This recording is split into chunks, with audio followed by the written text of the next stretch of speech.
काही वर्षापूर्वीपर्यंत आपल्या भागातल्या पेरेंट्स आणि त्यांचे मुलं यांची एक स्टोरी असायची. काही वर्षापूर्वीपर्यंत. आता ती स्टोरी कमी बघायला मिळते.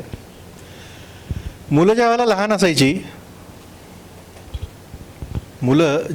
असायची त्यावेळेला आईवडील कौतुक करायचे, आमचा हा किंवा आमची ही एकदम अशी हुशार आहे, अशी आहे, तशी आहे.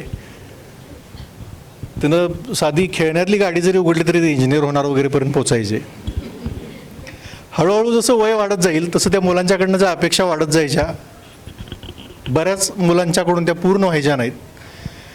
टीन एजमध्ये आणि कॉलेज लाईफमध्ये पोचल्यानंतर ते मुलांना ओरडायला चालू करायचे, जे लहान असताना ह्याच्यासारखा कोण नाही आणि ह्याच्यासारखी हीच, तर ते ओरडण्यापर्यंत पोचायचं.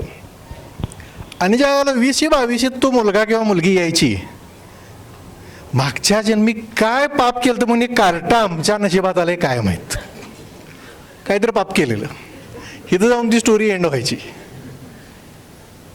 ही स्टोरी अलीकडच्या काळात बदलायला लागले, कारण पालक पर्पजफुली पॅरेंटिंग करायला लागलेत. ही जर घडू द्यायची नसेल तर भारतातले एक टॉप लेवलचे सेल्स ट्रेनर आहेत, सेल्स कोच आहेत, ज्यांचं नाव आहे संतोष नायर. त्यांचा मी एक कोर्स केलेला होता. त्यामध्ये त्यांनी एक वाक्य सांगितलेलं, be a meaningful specific than wandering generality. आयुष्य जगत असताना मीनिंगफुल स्पेसिफिक बना, गर्दीतले एक बनू नका. म्हणजे जग जे करायला लागले तेच आपण करायला लागलो. वॉन्डरिंग जनरॅलिटी म्हणजे कुठलं पर्पज नाही, काही ठरवलेलं नाही, असंच व्हायला लागले. जर आपण मिनिंगफुल स्पेसिफिक बनलो, जर आपण समोर पर्पज ठेवलं की खरंच आपल्याला पॅरेंटिंग पर्पजफुली मिनिंगफुल स्पेसिफिक बनवून करायचं आहे, त्या गोष्टी जर फॉलो केल्या तर ती स्टोरी काही लोकांच्या आयुष्यात घडायचे चान्सेस असतील तर घडणार नाही कदाचित. पॅरेंटिंग मंत्रा या सेशनसाठी तुमच्या सगळ्यांचं स्वागत करताना मला अतिशय आनंद होत आहे. आपण नेहमी भेटल्यानंतर investment, future planning, retirement planning, मुलांच्यासाठीची इन्व्हेस्टमेंट ह्या विषयावरती बोलत असतोय. मुलांच्यासाठी तुमच्यापैकी बऱ्याच लोकांनी इन्व्हेस्टमेंट ऑलरेडी सुरू केलेली देखील आहे, काही लोकांचा प्लॅन आहे. पण पैशाच्या स्वरूपातील इन्व्हेस्टमेंट मुलांच्यासाठी महत्त्वाची आहेच, पण त्यापेक्षा जास्त मॅटर करतं की आपण त्यांच्या पर्सनॅलिटीमध्ये आपला वेळ देऊन जी इन्व्हेस्टमेंट करतोय आणि भविष्यात ते कशा पद्धतीने घडतात, ही खूप महत्त्वाची इन्व्हेस्टमेंट आहे. आजचं हे सेशन गाईड करण्यासाठी पॅरेंटिंग कोच म्हणून कार्यरत असणारे, गेल्या 20 वर्षापेक्षा जास्त काळाचा अनुभव असणारे संतोष शिरशीकर सर या ठिकाणी आपल्याला लाभलेले आहेत, जे पॅरेंटिंग कोच आहेत, जे पॅरेंट्स आणि स्टुडंट्सचं काउन्सिलिंग पण घेतात, करिअर गायडन्स पण करतात. तर तुमचा जास्त वेळ न घेता या ठिकाणी मी आजचं जे पॅरेंटिंग मंत्र हे सेशन आहे याची सुरुवात करण्यासाठी सरांना वेलकम करतोय. Please sir. छान गप्पा मारूयात, कारण पालकत्व हा विषय मला थोडंसं आधी इथं आई बाबा दोघंही आलेत, असे किती जण आहेत हातवरती करा. ग्रेट. आणि फक्त आई आली आहे. ग्रेट. आणि फक्त बाबा आला. ओके. मी ना हे 2 विषय कंटिन्यूस बोलत असतो. म्हणजे माझ्या IFP जवळजवळ 750च्या आसपास झाल्यात आणि ऑलमोस्ट 800पेक्षा जास्त सेशन मी पॅरेंटिंगवर केलेत. वेगवेगळ्या शाळांमध्ये ऑनलाईन माझी सिरीज चालू आहे. आणि मी I just talk on parenting, कारण हा माझ्यासाठी माझा प्रवास होता. माझा मुलगा आज 23 वर्षाचा आहे आणि त्याच्याबरोबर मी केलेला प्रवास, त्याचा मला भयंकर प्रत्येक क्षणाला एक जो आनंद आला. आणि मला वाटतं की पॅरेंटिंग हा एक आनंदाचा विषय आहे आणि त्या विषयावर आपण छान गप्पा मारल्या पाहिजे. आणि हे गप्पा म्हणजे इथं असं नाही की तुम्ही काहीतरी चुकताय मी काहीतरी बरोबर आहे, किंवा we are not discussing that. It's not I am talking about an bad or good parenting. It is just an effectiveness. तो प्रत्येकाचा सापेक्ष असू शकतो, प्रत्येकाचा वेगळा असू शकतो. मी माझ्या मुलाच्या प्रत्येक शाळेमध्ये त्याच्या मिटिंगला गेल्यावर कोणतरी येऊन सांगायचं की तुमचा मुलगा रडल्यावरच त्याला वस्तू द्या. कोण म्हणायचं नाही रडायच्या आधी द्या. मी कन्फ्यूज कधी देऊ. So it can't be like that ना, की ते आधी द्या किंवा नंतर द्या. प्रत्येकाची वेगळी वेगळी टेंडन्सी असू शकते. तर त्यामुळे त्या टेंडन्सीमध्ये असायला पाहिजे. नॉट ओन्ली मुलाची, एक आई वडील म्हणून माझी पण तर एक टेंडन्सी नाही, माझी एक सायकी आहे, त्या सायकीचा पण त्यामध्ये इम्पॅक्ट असू शकतो. मी ना हे जे 2 सेशन घेतो की नाही, पैसा आणि पॅरेंटिंग, माझा एक अनुभव असा आहे की पैसा म्हटलं की फक्त तो येतो आणि पॅरेंटिंग म्हटलं की फक्त ती येते. जिथं जिथं मी फक्त एक्सक्लुसिव्ह पॅरेंटिंगचे सेशन घेतलेत की नाही, तिथं फक्त आई आलेली असते आणि जिथं फायनान्सचे सेशन असतात तिथं आम्हाला बायका शोधायला लागतात, सगळे आलेले मेल असतात.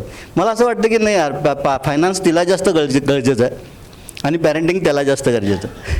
त्यामुळे दोघांसाठी कॉमन लोक यायला पाहिजे, म्हणून मी अनुसरांबरोबर बोललो, म्हटलं की यार आपण दोघांना मिक्स करूयात.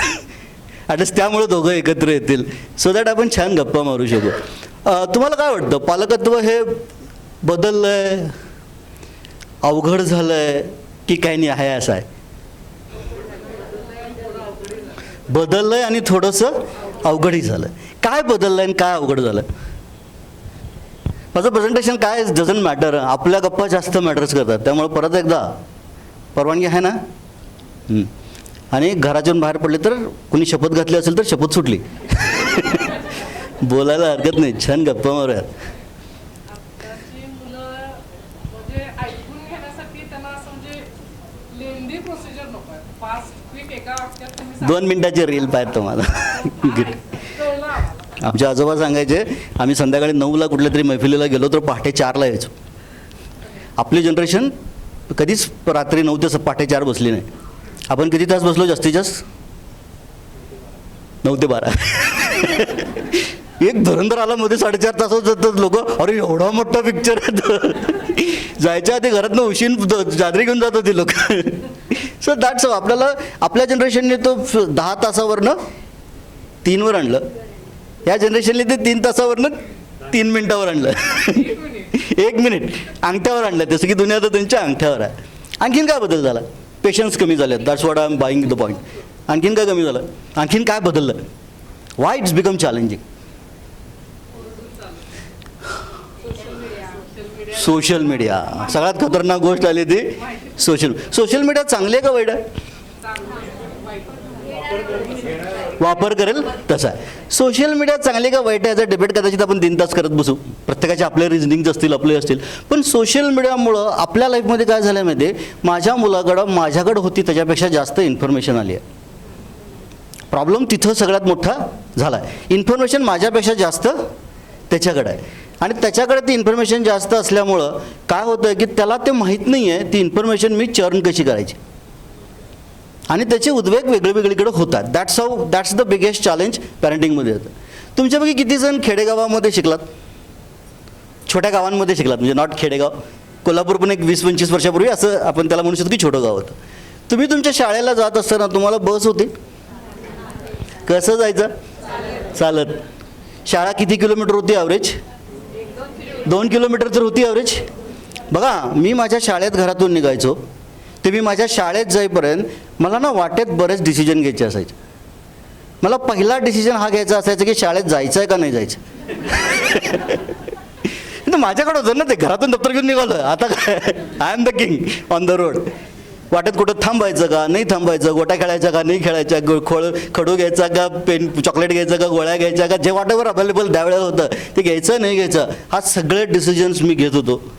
आणि सगळे डिसिजन घेत मी शाळेत जात होतो, मी शाळेतनं येत होतो. असं एक दिवस नाही, असं मी 10 वर्ष केलं आहे. आणि आता मी माझ्या मुलाला शाळेसाठी कुठं सोडतो, आणि ती बस त्याला कुठं घेऊन जाते, आणि तिथून असं माझं म्हणणं नाही की उद्यापासून त्याला चालत पाठवा. काळ बदलला आहे, so that's not the context. पण एक गोष्ट बघा, इथं ना एक मेकॅनिझम थांबलं आहे आजच्या जनरेशनसमोर, ते म्हणजे डिसिजन मेकिंग. त्यामुळे मला पॅरेंटिंगमध्ये एक गोष्ट आपल्याला ॲड करावी लागेल, काहीतरी जागा त्याला द्यावी लागेल जिथं तो स्वतःचे डिसिजन घेईल. आजकाल घोळ काय झाला आहे म्हणजे, बऱ्याचदा ना प्रॉब्लेम कुठून सुरू होतो माहिती आहे, त्यांनी एखादा निळा शर्ट घातला की हे निळा का घातला आता, लालच घालायला पाहिलं होता, कहाणी तिथून सुरू होते. त्याला असं वाटतं की यार हे गण तू ठरवत, थांब ना, हे तर मला ठरवू दे ना. तर एक पहिली गोष्ट पॅरेंटिंगमधला तो डिसिजन मेकिंग जो कमी झालं की नाही, ते आपल्याला ॲड करता येतं आहे का. प्रत्येकाचे ते वेगळे मार्ग असतील, everyone can't go like the same. पण हा डिसिजन मेकिंगचा एक तर ॲग्रीड की हा प्रवास संपला आहे, तर तो कुठल्या नाही कुठल्या तरी पद्धतीनं आपल्या मुलामध्ये ॲड करता येतो का हे पाहणं. म्हणजे ते, आणि ते जे फ्रीडम मी म्हणतो आहे त्यासाठी एक अंडरलाईन स्टेटमेंट आहे, age appropriate freedom of making the decision. हे आपल्या मुलांना देता येतं आहे का याचा विचार व्हायला हवा. And that is what parenting is all about. ठीक. आणि आता ह्या पॅरेंटिंगचा नाही माझं ते माहितीच राहिलं. थँक्यू.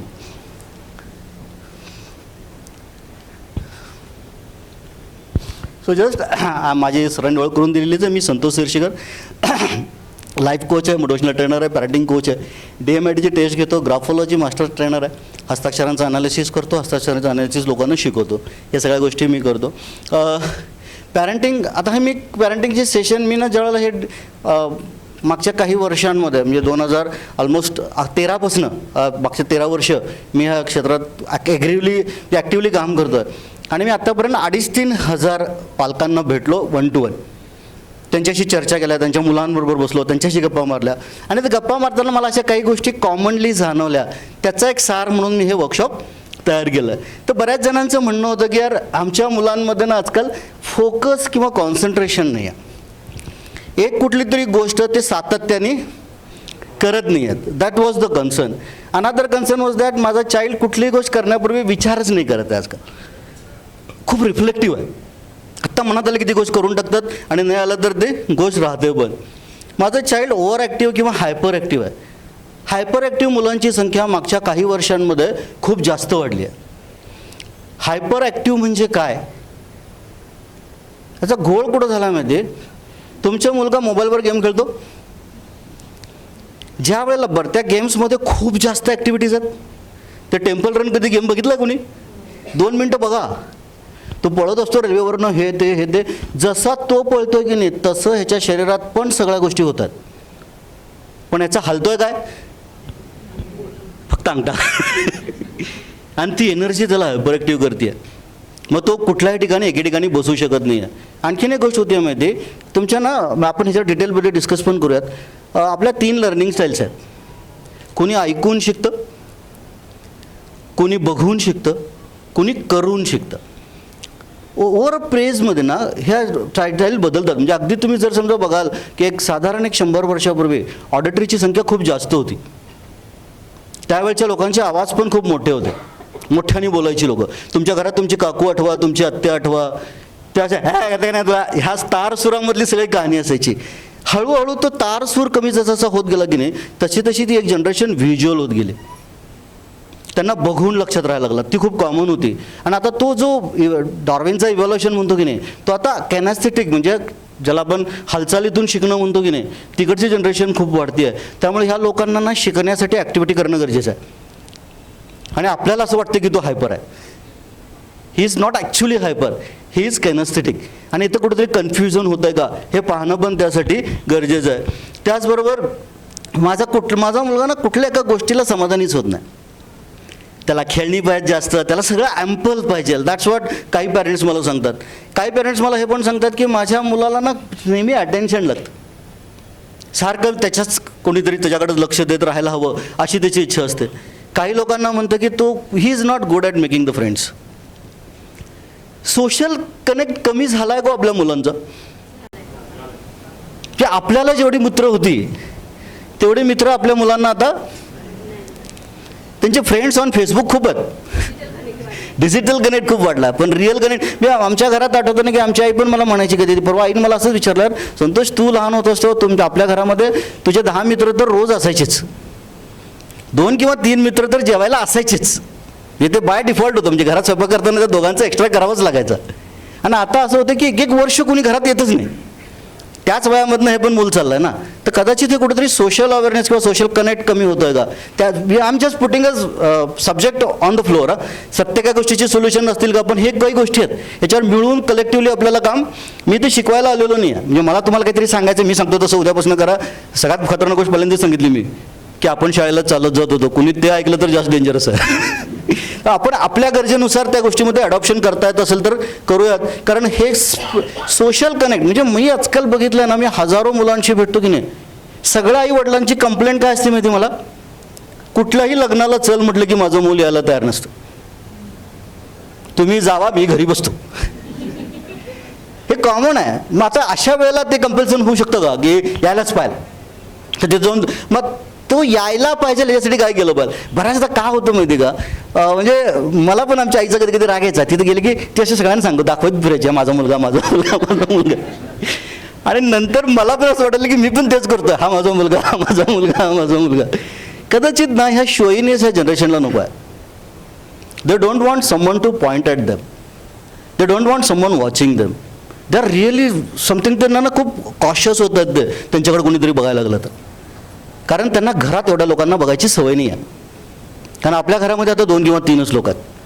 तो सोशल कंटेंट असा एका दिवसात कुठेतरी रिलेट नाही झाला. मग अशा ठिकाणी नेत्यांना जर समजा ह्या गोष्टी अवॉइड करता येत असतील तर कदाचित त्यांना तिथं येणं सोपं होईल. We have to facilitate them to be there. त्यासाठी काय करता येईल याचा विचार व्हायला हवा. सेकंडली, काही लोक सांगतात की आमच्या मुलांना ना चेंजेस हँडल नाही करतात. मी एक पॅरेंटशी बोलत होतो. ती मुलगी 3 वर्षापासून, ती मुलगी 5 वर्षाची होती आणि 5 वर्षाची मुलगी डिप्रेशनमध्ये डिटेक्ट झाली होती. डिटेक्टेड डिप्रेशन होतं तिला. तुम्हाला माहिती आहे डिप्रेशन आणि एन्झायटीमध्ये काय फरक आहे? What is difference between depression आणि एन्झायटी? डिप्रेशन हे पास्टला घेऊन असतं, झालेल्या गोष्टीचं डिप्रेशन येतं. आणि एन्झायटी फ्युचरला घेऊन असते. चिंता ज्याला आपण म्हणतो ती एन्झायटी आहे. आणि ज्याला आपण ताण म्हणतो तो सगळा डिप्रेशन मागच्या गोष्टीचा आहे. आता 5 वर्षाच्या पोरीला तिच्या भूतकाळात असं काय असणार आहे ज्याचं तिला डिप्रेशन येतं आहे? नॉन डिप्रेशन म्हणजे एन्झायटीचे सिम्पटम्सच नाही, डिप्रेशनचे सिम्पटम्स आहेत सगळे तिला. आणि त्यावेळेला जेव्हा ते बघायला गेलं की नाही, तिचं प्रॉब्लेम कुठं होता माहिती आहे? मागच्या वर्षी माझी एक मैत्रीण माझ्या शेजारी बसायची, आता ती बसत नाही आहे. सिम्पल गोष्ट आहे की हे चेंज होणार आहेत लाईफमध्ये. These are uninevitable. कुठेतरी काहीतरी चेंज होणार आहेत लाईफमध्ये. पण हे चेंज डायजेस्ट करणं सुद्धा कधी कधी ह्या मुलांना टफ होतं किंवा डिफिकल्ट जातं. त्यांचे टी व्ही आता हा कदाचित मी हा पॉईंट घेऊन माझ्या प्रेझेंटेशनमध्ये बरेच दिवस झाले. आता टी व्ही संपला ना, म्हणजे अगदीच संपला म्हणजे टी व्ही. पूर्वी मला आठवतं आमच्या घरामध्ये पहिल्यांदा टी व्ही आला तेव्हा आम्ही 8ला सगळेजण घरात एक वाड्यात सगळेजण वाड्यात टी व्ही बघायला बसायचो. आणि मी परवा बघत होतो, आम्ही सगळेजण टी व्ही समोर असं बसलो होतो. So we are came to this. आणि हे थोडंसं डेंजरस होतं, याच्यावर सुद्धा आपण थोडंसं हे करूया. त्यानंतर माझ्या मुलाकडं कॉन्फिडन्सची कमी आहे. ही शी नोज बट त्यांना माहिती सगळं आहे पण सांगता येत नाही आहे, एक्सप्रेसेस करता येत नाही स्वतःला. ओरिएंटेशनच होत नाही आहे स्वतःचं नीट, स्वतःला नीट सांगता येत नाही, स्वतःला नीट पुट करता येत नाही. त्यांना ना आणखीन एक गोष्ट कॉमन सांगतात, त्याला सगळं येतो पण लिहितोच नाही, त्याला लिहितानाचाच कंटाळा. तुझ्या किती जणांची मुलं आता इथं 5वी ते 8वी ग्रुपमध्ये आहेत? किती जणांची मुलं 5वीच्या खालची आहेत? 8वी ते 12वी, 12वी आणि वरती? गुड. सो हेट्रो आहे. त्यामुळं काही गोष्टी तुम्ही तुमच्या एजनुसार आपण, कारण मी असं नाही डिस्कस करू शकत, कारण जे 12वीच्या नंतरच्या मुलाला लागणार आहे ते पहिली दुसरीच्या मुलांचं वेगळं असू शकतं. आपण ऑल द आस्पेक्ट थोडंसं कव्हर करायचं हे ठेवूयात. त्यानंतर how can I improve the shearing with my child? And this is the real concern मला तुम्हाला विचारायचं आहे. आपण आपल्या मुलांबरोबर मुलांनी आपल्याबरोबर शेअरिंग करावं का त्यांचं आयुष्य? What do you think? करायला पाहिजे. काय काय सांगायला पाहिजे आणि काय काय नाही सांगायला पाहिजे. वी आर नॉट अडल्ट टॉकमध्ये आता आपण, म्हणजे अडल्ट नॉट वल्गर. आपण एका स्टेजला असं डिस्कस करू शकतो, आपण ओपन डिस्कस करू शकू काही गोष्टी. कुठल्या गोष्टी त्यांनी तुम्हाला सांगायला पाहिजे आणि कुठल्या नाहीच सांगायला पाहिजे? बरं मला एक सांगा, आई वडिलांनी मुलाचं मित्र व्हावं का?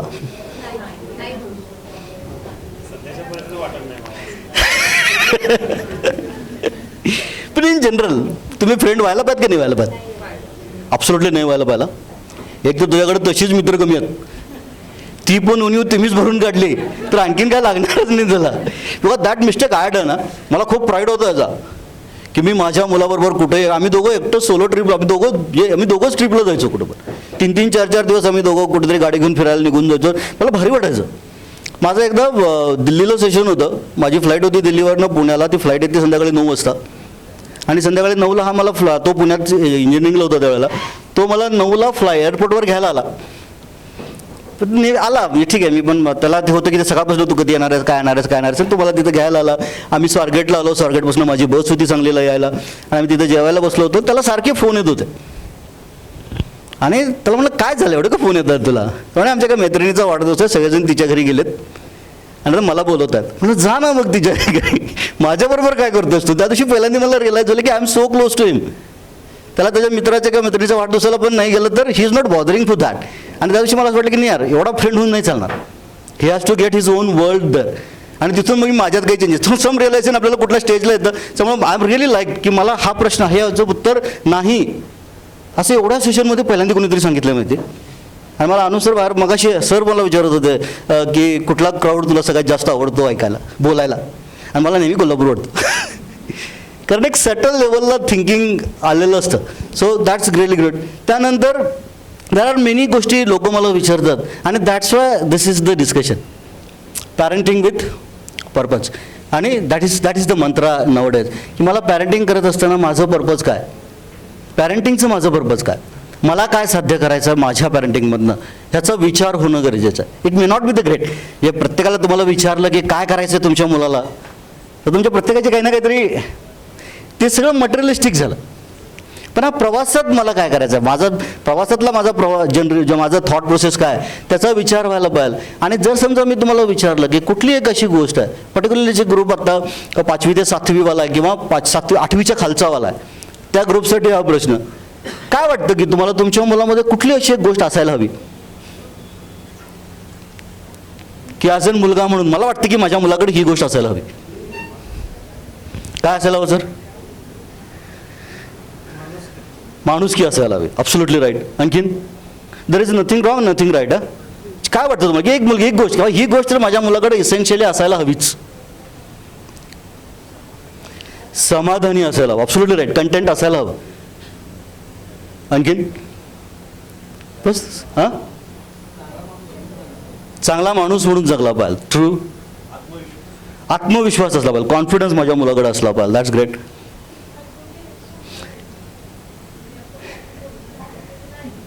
ऐकून घेतलं की ऐकायला पाहिजे, दोन गोष्टी वेगळ्या वेगळ्या आहेत.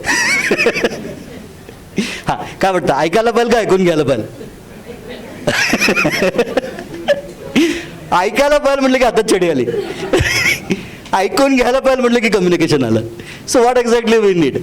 छोट्या छोट्या गोष्टींमधले फरक आपल्याला आपल्या लाईफमध्ये येतात. सो बरं, तुम्हाला काय वाटतं की जे काय तुम्ही विचार करताय हे सगळं ॲटोमॅटिक येणार आहे का आपल्याला त्यासाठी काहीतरी करावं लागणार आहे? आपल्याला काहीतरी त्याच्यासाठी करावं लागणार आहे. It's nothing comes automatic.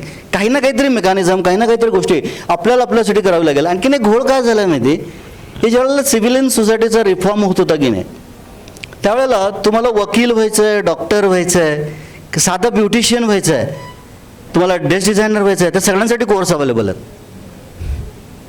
पण पॅरेंटिंगसाठी मात्र कुठलाही कोर्स अवेलेबल नाही आहे. बायोलॉजिकल गोष्टीमधनं झालो की मी पालक. बरं, तुम्हाला काय वाटतं सर की तुमचं ॲज अन पालक म्हणून वय किती आहे? किती वर्षाचे आहात सर तुम्ही ॲज अन पालक म्हणून? एक जस्ट तुम्हाला काय वाटतं किती वर्षाचे आहात तुम्ही? मॅम तुम्ही किती वर्षाचे आहात? सर बायकांना वय विचारू नये पण रूल तोडून.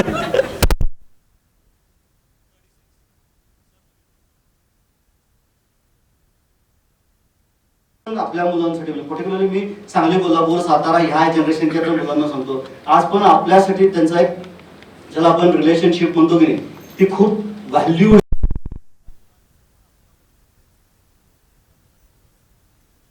थोडं बहुत सांगताना करताना त्यांचे शब्द बदलले असतील, जे आपले शब्द नव्हते त्याचे शब्द बदलले, त्यांच्या भावना व्यक्त करण्याची मेकॅनिझम्स बदलले असतील, पण भावना बदललेल्या नाही.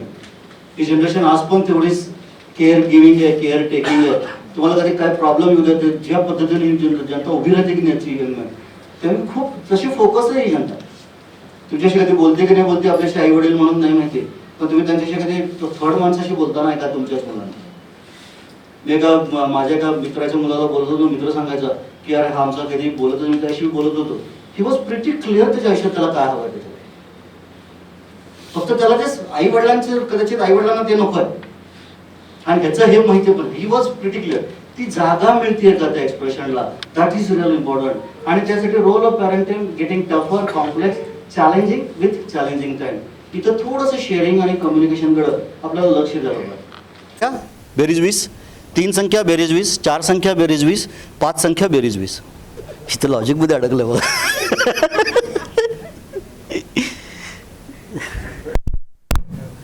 गट सोपं. ओके ओके, बघून बघून लिहिलंय का?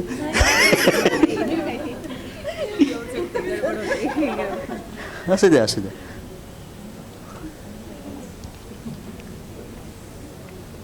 सिंपल.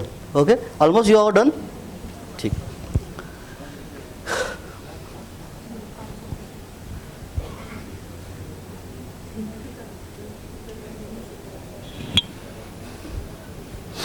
उत्तर बघा.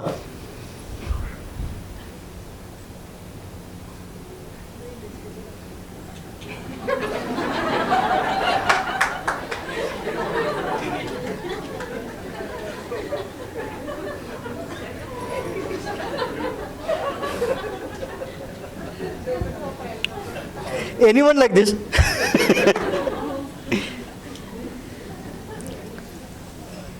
घोळ काय झालं माहिती, 20ला तोडायला निघालो आपण लगेच. आणि पॅरेंटिंग म्हणजे प्रत्येक वेळेला काहीतरी तुम्ही ॲड करायलाच पाहिजे, गरजेचं नाही आहे. ज्या दिवशी त्याला हे वाटेल की नाही आई प्रत्येक वेळेला बसून मला शिकवतच नाही, त्या दिवशी पॅरेंटिंगला सुरुवात होते. आणि ते करायचं असेल ना तर एक गोष्ट करा. तुमच्या असं म्हणतात की मुलाचे पाय पाळण्यात दिसतात. खरं खरं सांगा बरं, तुमच्यापैकी किती जणांना तुमच्या मुलाचे पाय पाळण्यात दिसले होते?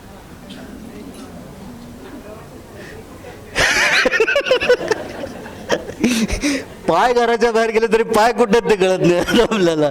True very true. त्याचं कारण काय माहिती,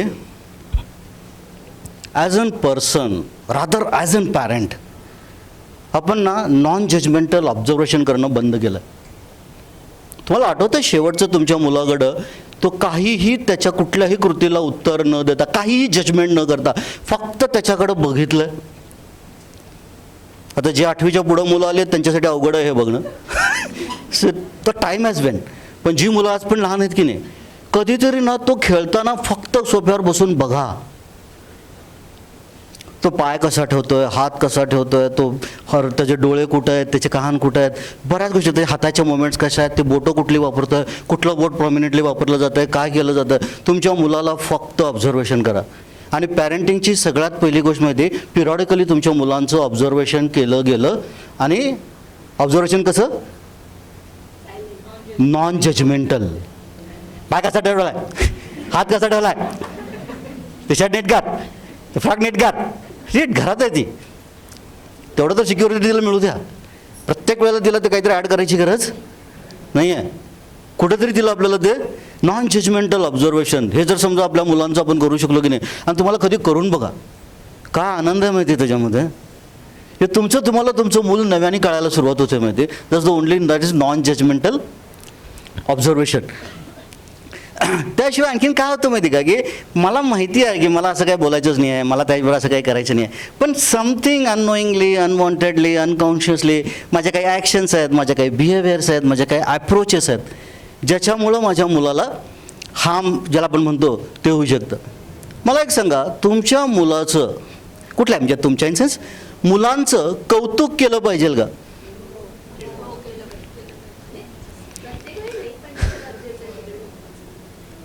कुठं गरजेचं आहे, कशाला कौतुक करायचं आणि कशाला नाही करायचं? चांगली गोष्ट केली की गरज करायची. तुमच्या मुलाला परीक्षेमध्ये 100 मार्कपैकी 95 मार्क पडलेत. 95 बरोबर आहेत, जास्त आहेत का कमी आहेत?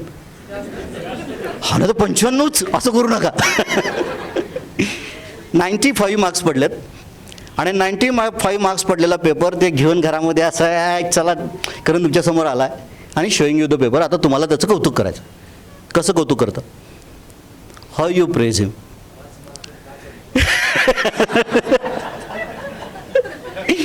तिथून पुढे यार, कारण ते मी आधीच डिस्कार्ड केलं होतं. बरं चला, तुमच्या मुलाला 100 पैकी आलेत. हां, आता सांगा, आता काय बोलाल त्याला? चला यार, ते पास पण काय कमी करू.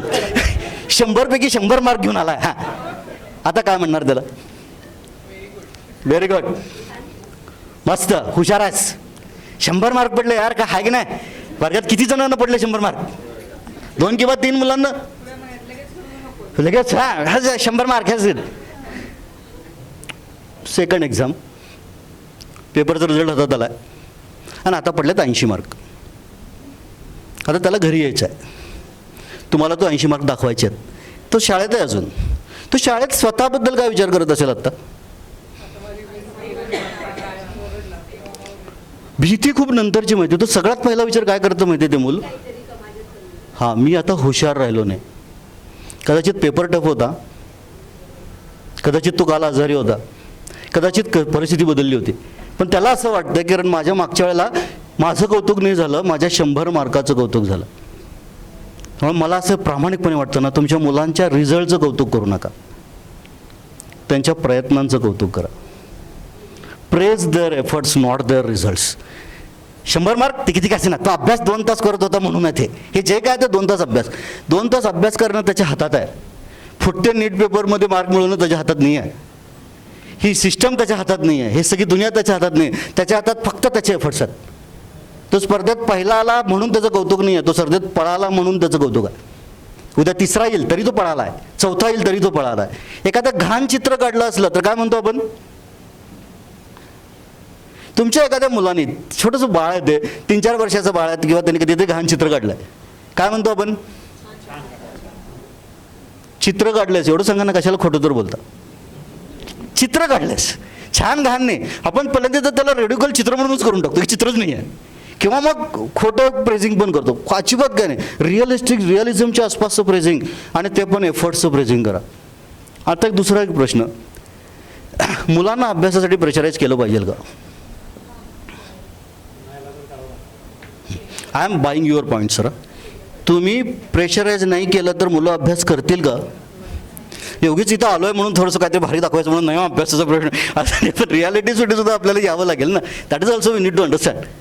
कारण त्यांच्याकडे डिस्ट्रॅक्शनला 1000 गोष्टी आहेत यार. त्याला कुठं कळतं? त्याला ते मोबाईलचे रील आवडायला लागलेत, त्याला ते यूट्यूब आवडायला लागलं, त्याला ते खेळणं आवडायला लागलं, त्याला अभ्यासाचं काहीच माहीत नाही आहे. त्यामुळे त्याला अभ्यासासाठी प्रेशर करावं लागेल. पण एक गोष्ट लक्षात ठेवा, हे प्रेशर देत असाल की नाही, द्या, कितीही द्या. तुमच्या कॅपॅसिटीपर्यंत द्या, त्याच्या कॅपॅसिटीपर्यंत द्या. त्याचं काही मोजमाप असणार नाही. फक्त एकच गोष्ट करा, दिलेलं प्रेशर काढा. आपण फक्त प्रेशर देतो, काढत नाही. हे प्रेशर कुठपर्यंत असलं पाहिजे माहिती आहे? त्याच्या शेवटच्या पेपरपर्यंत. शेवटच्या पेपरच्या दिवशी त्याच्याबरोबर बसा आणि त्याला सांगा की आता तुझं काम संपलं आहे. आता जे काय रिझल्ट येतील त्याला आपण दोघं जबाबदार आहोत. मी तुझा त्या रिझल्टमध्ये पार्टनर आहे. 99% जे कोटामधल्या घटना घडत आहेत की नाही, तिथं फक्त ते प्रेशर काढलं जात नाही म्हणून घडतात. तर ते प्रेशर काढा, आणि ही सवय तुम्हाला स्वतःला पहिल्यांदा लावून घ्या की प्रेशर टाका पण आणि प्रेशर काढा पण. 3रा प्रश्न, आता बरेच टीनेजर्सची पण मुलं इथं आहेत म्हणून मुलांना त्यांचा मोबाईल द्यायचा का?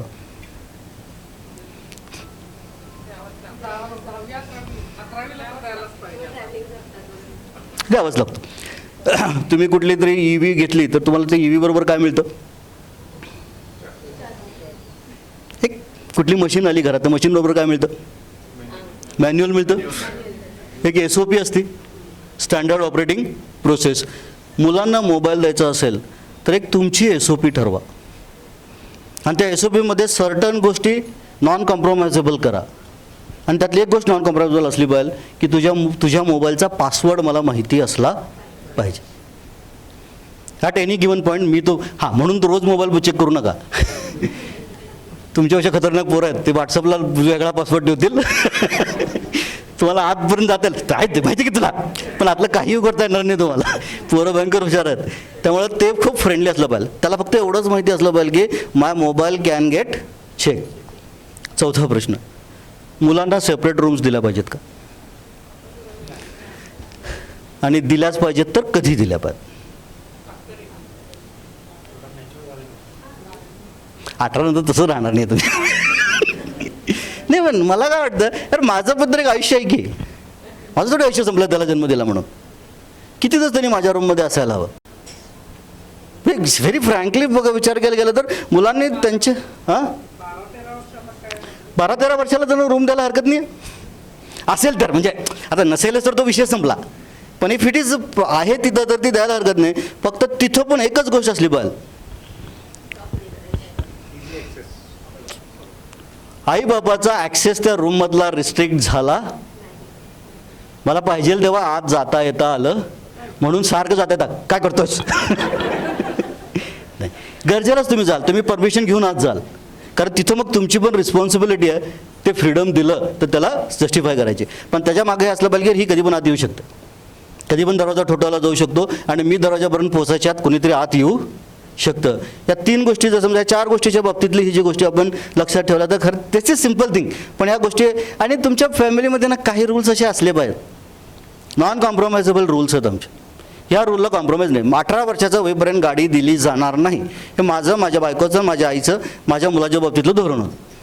12वीला त्याची आम्ही सांगली विश्रामबागला राहतो, मिरजेला त्याची एक क्लास होती. तर 12पर्यंत रात्री 9ला बायको त्याला सोडायला जायची. त्याच्या मित्रांना काय तर वाटेल म्हणून ती 500 मीटर अलीकडे थांबायची. तिथून तो चालत जायचा, परत तिथून यायचा. पण त्याला गाडी मिळाली, 18 पूर्ण झाला. त्याच्या दुसऱ्या दिवशी एव्हरीथिंग वॉज अवेलेबल फॉर हिम. तर असे काही रूल्स आपल्याला त्या पॅरेंटिंगमध्ये आपल्यासाठी तुमचे काही असतील ते फ्लेक्सिबल रूल्स किंवा कम्प्लीट रूल असले पाहिजेत. आणि जर समजा आपल्याला हे करायचं असेल तर जसं मी मगाशी म्हणत होतो की I am not talking about good versus bad. मला फक्त एवढंच म्हणायचं की whether it is an effective or ineffective. काय इफेक्टिव्ह माझ्या मुलासाठी आहे ते मी करतो का हे पाहणं खूप गरजेचं आहे. आणि ज्यावेळेला आपण पॅरेंटिंग म्हणतो की नाही, 3 टर्म्स आहेत. एक parent the who, parenthood the role, and parenting the process. कोण करतं, काय करतं आहे आणि कसं करतं आहे, that is what all parenting. आणि आजकाल या हूमध्ये सुद्धा बराचसा घोळ आहे. इथं आजी आजोबा पण आहेत, इथं शेजारी पाजारी पण आहेत, आणि इथं आणखीन एक हूमध्ये आहे, दॅट इज टीचर. तुम्ही त्याच्या टीचरबरोबर तुमचे कसे इंट्रॅक्शन्स आहेत, that also matter the most Wien you parenting. आणि एक जर समजा आता हे पॅरेंटिंग मी नेहमी म्हणतो की नाही, हे आलं कसं, म्हणजे how this has been evolved so many years. मी थोडंसं ना खूप वाचन करतो, मला आवडतात पुस्तकं वाचायला. आणि मला काय वाटतं माहिती आहे का, आमच्या सगळ्यांमध्ये, आपल्या सगळ्यांमध्ये काही आपल्या इतिहासातले कॅरेक्टर दडलेले आहेत.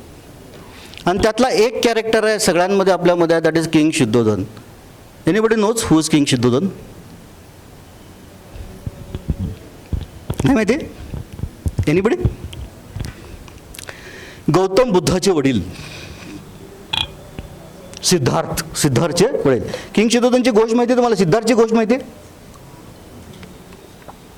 त्याला लहानपणी कोणीतरी सांगितलं होतं की ज्या दिवशी तुझा मुलगा दुःख बघेल त्या दिवशी तो वैरागी होईल, संन्यासी होईल आणि ते सगळं सोडून निघून जाईल. मग शुद्धोधननी काय केलं? प्रोटेक्टिव्ह. त्याला आयुष्यात त्यांनी दुःख दाखवलेच नाहीत. सुख, फक्त सुख, घे सुख, घे सुख, घे सुख. त्याला दुःख कळालंच नाही. त्याचं एकच काम होतं की ह्याने संन्यासीने मला पाहिजे, त्याला दुःख नाही दाखवले पाहिजे. ठीक. सेकंड गोष्ट होती आपल्याकडे किंग ययाती. ऐकलंय नाव कधी? वि.स. खांडेकरांची नॉवल पण आहे याच्यावर. ययातीचा काय प्रॉब्लेम होता माहिती आहे? ययातीला ना तो स्वतः खूप सुंदर होता. त्याचं स्वतःचे नार्सिझमचं अत्युच्च बिंदू कुठला असेल तर तो ययाती आहे.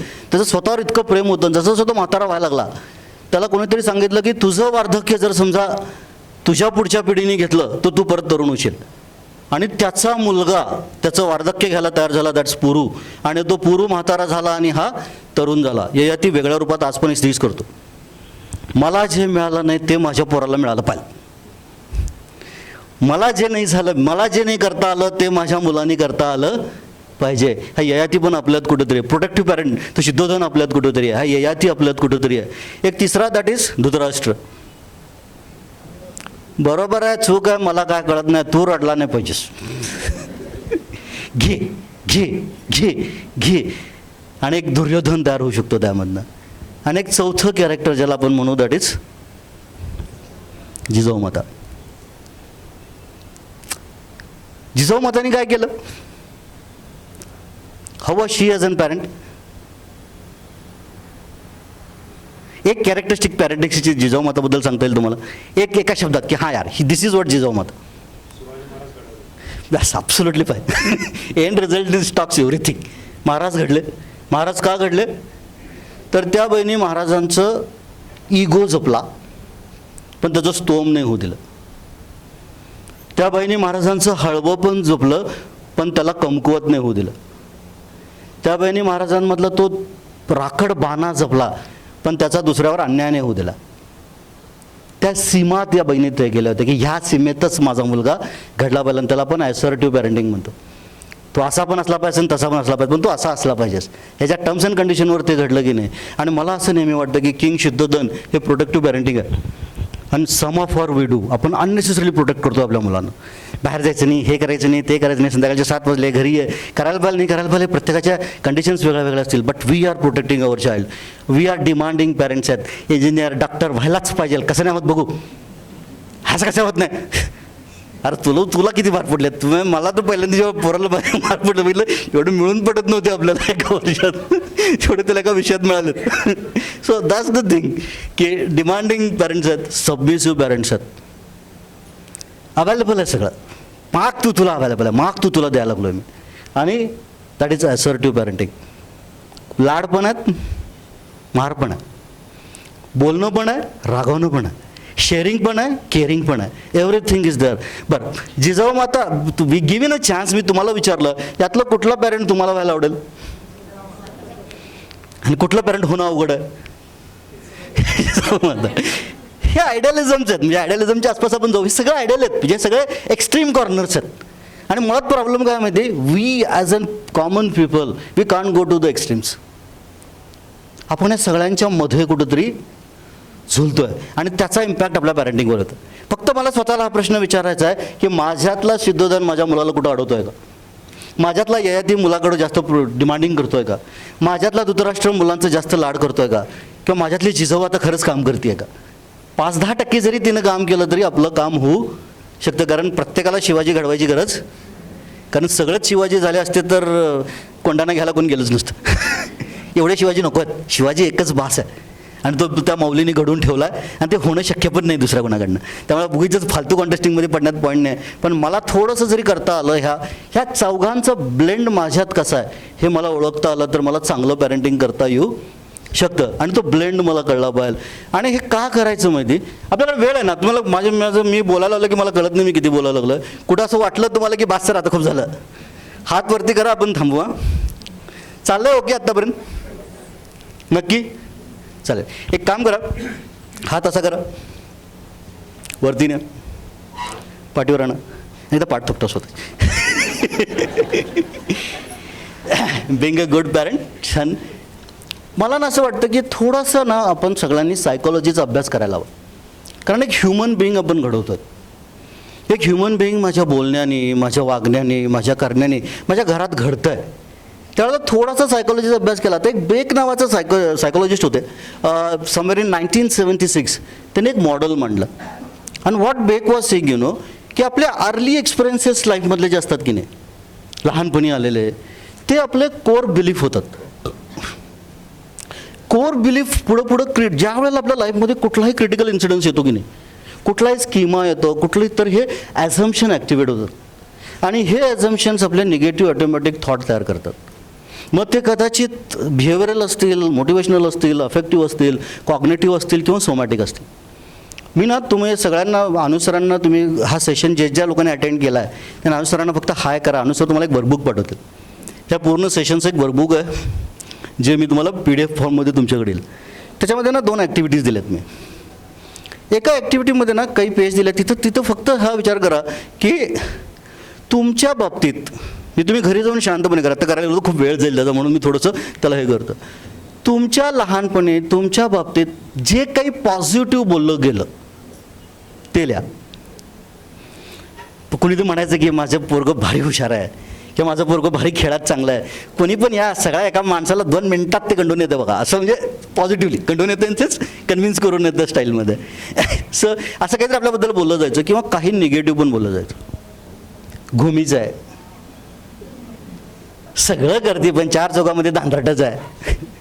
अशा ज्या काही गोष्टी आपल्याबद्दल चांगल्या आणि वाईट बोलल्या गेल्या की नाही त्या लिहा. तिथं कागद आहे, तुझे प्रिंट काढले तर जमले तर प्रिंट काढा किंवा दुसऱ्या कुठल्या तरी कागदावर लिहा. आणि 2 मिनटं शांतपणे त्या गोष्टींकडे बघा. तुमच्या लक्षात येईल, लहानपणी बाबा म्हणायचे की मी घुमी आहे किंवा मी घुम्या आहे. आज पण ना सगळं करतो यार, पण 4 चौकात बोलताना भीती वाटते. कुठेतरी तो इम्पॅक्ट कॅरी होत असतो. तसाच हा इम्पॅक्ट मी माझ्या मुलाकडे कॅरी करतोय का याचा फक्त विचार करा.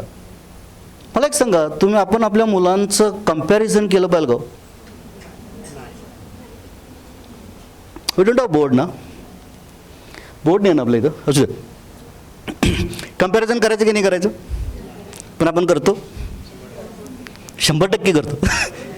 2 भावाभावात कम्पेअर करतो. बघ ते कसं काय, तू बघ त्यांनी संपवलं तू नाही संपवलं, त्यांनी हे केलं तू नाही केलं, आपण असं करतो. माहिती कंपॅरिझनचा एक घोळ लक्षात घ्या. तुमच्या का सगळेजण तुमच्या वहीवर एक रेष ओढा. सर राहू द्या, बोर्ड नको, इथंच करू. हां नको, मी नोटबुक आहे विसरून गेलो. एक रेष ओढा, उभी रेष ओढा.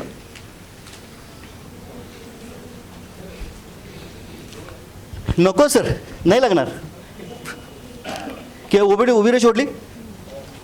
आता ना ह्या जी ओढलेली रेष आहे की नाही तिला कट न करता, तिला चिची कुठलीही खडाखोड न करता या रेषला छोटी करा.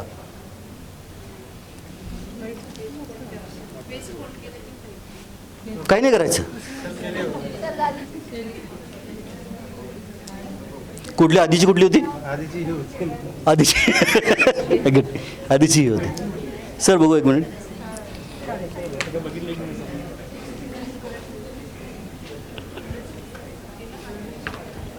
केली सगळ्यांनी असं केलं. हां मी काय केलं सगळ्यांनी दाखवतो. फक्त एकच रेषच मोडायची होती मला, बाकी असते बाईचं मला लक्षात आलं. मी सगळ्यांना सांगितलं होतं की एक छोटी रेष ओढा आणि त्या रेषला न काढता पिटता तिला छोटी करा. तर सगळ्यांनी इथे कशी ही रेष ओढली आणि ती रेष छोटी झाली.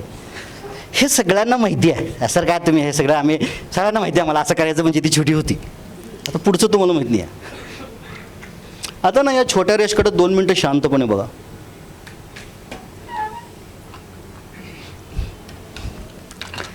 ही जास्त छोटी रेष बघा. मोठ्या रेष तुम्ही काढलेली रेष, जी आधी काढलेली रेष आहे त्या रेषेकडे शांतपणे बघा. खरंच ती रेष छोटी झाली आहे गो.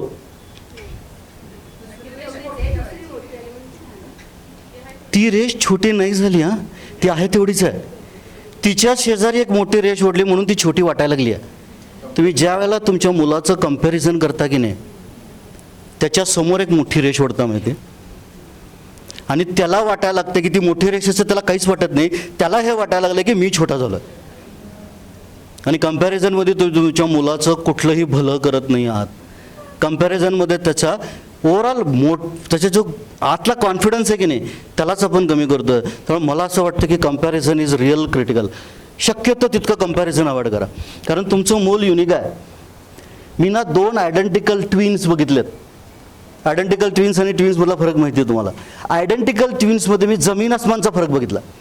कारण 2 व्यक्ती कधीही एकसारख्या असू शकत नाहीत आणि ते कंपॅरिझनच मुळात चुकीचं आहे. आणि हे तर द्या सोडून मुलाच्या बाबतीत आपण खूप करतो आपल्या आयुष्यात असलं. मला परवा आमचा मित्र सांगत होता, संतोष मी ना क्रेटा घेतली. म्हटलं भारी, घरी आणली, पूजा केली, सगळं भारी वाटलं. अरे 3 दिवसांनी आमच्या वरच्या माणसाने इनोवा घेतली. त्याच्या क्रेटाच्या छोट्या रेषसमोर इनोवाची मोठी रेष आली.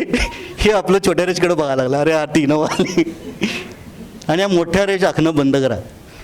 हे पॉझिटिव्हिटी म्हणून ठीक आहे पण त्याचा निगेटिव्ह इम्पॅक्ट खूप मोठं आपल्यावर येतं and that has to be manage. आणि त्यामुळं हे जे काही निगेटिव्ह ऑटोमेटेड थॉट्स आहेत की नाही ते आपले कंट्रोल व्हायला हवेत. कारण घोळ काय माहिती आहे, आपले विचारच आपले फिलिंग्ज आहेत. आपले फिलिंग्ज आपले बिहेवियर आहेत आणि सगळं कंटिन्यू चाललं आहे माहिती. Thought feelings behaviour, thought feelings behaviour. आणि सगळ्यात मोठा आत्ताचा घोळ काय माहिती, आपण अशा जगात आहोत जिथं खरं काहीच नाही आहे किंवा खरं मला काहीच माहीत नाही आहे. तुम्ही कुठेतरी पाऊस आला आहे तर लगेच एक रफीने काहीतरी रडकी गाणी म्हणून ठेवली आहेत माहिती का. आपण लगेच टॉक ऑन करतो. सवय असेल तर काहीतरी वेगळंच हातात येतं, नसेल तर मग तसंच. आणि आपण वेगळ्याच दुनियेत जातो. हे सगळं अवेलेबल आहे आपल्यासाठी. आपलं फिलिंग्स, आपले बिहेवियर, आपले थॉट्स हे प्रत्येक वेळेला बदलणार आहेत माहिती. मी तुम्हाला ना एक जोश सांगतो म्हणजे how we get manipulated nowadays. डोळे बंद करा.